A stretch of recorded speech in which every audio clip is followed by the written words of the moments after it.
Tim kebanggaan masyarakat Sumatera Selatan khususnya Palembang, Sriwijaya FC berhasil mengalahkan tamunya Aceh Bubble United 1-0 dalam laga terakhir putaran pertama Liga 2 di Stadion Gelora Sriwijaya Jakabaring, Palembang.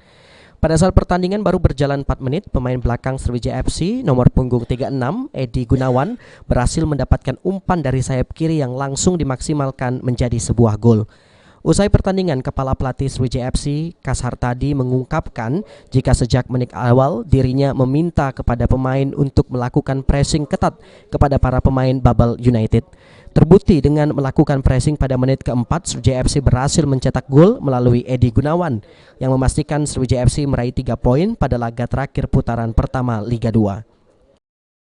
Memang saya instruksikan ke pemain. Yang pertama ini ya, saya ucapkan buat pemain semua yang hari ini bekerja keras bisa memenangkan pertandingan, dan jalannya pertandingan memang dari menit-menit awal saya sudah siapkan untuk pressing, main agresif supaya permainan Abel tidak berkembang. Terbukti baru menit keempat kita sudah bisa mencetak gol.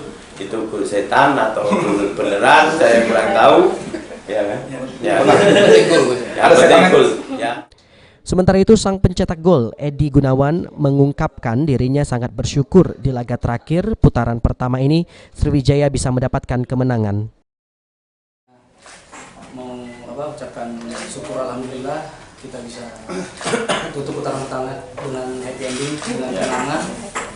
Untuk masalah gol mungkin nggak peduli prosesnya kayak apa, benar kata Kut, mau setengah gol mau apa yang penting kita poin. Heru Wahyudi, PAL TV.